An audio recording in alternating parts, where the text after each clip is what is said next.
রোজ বিহানে একটা পাখি আল্লাহ আল্লাহ ডাকে, সেই পাখিটির গানে গানে হৃদয় দুলতে থাকে।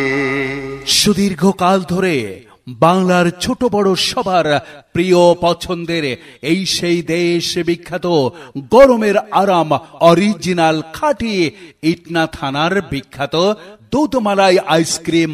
দুধমালাই আইসক্রিম সারা বাংলাদেশের সুপরিচিত ইটনা থানার বিখ্যাত মোহাম্মদ হাবিবুর রহমান ভাইয়ের 1 নম্বর স্পেশাল, খেতে দুর্দান্ত মজাদার স্বাদের দুধমালাই আইসক্রিম। দুধমালাই আইসক্রিম হৃদয় দুলতে থাকে। ওরে বাপরে বাপ, কি করি এখন? সালপাল ঢিল মারা শুরু করলে তো মাথা ফাটিয়ে গেল। না, ফাটিনি। শ্বশুর বাড়ি উঠে পড়ি। ও আম্মা, দেউড়ির দরজাটা খোলেন তাড়াতাড়ি, মাগো।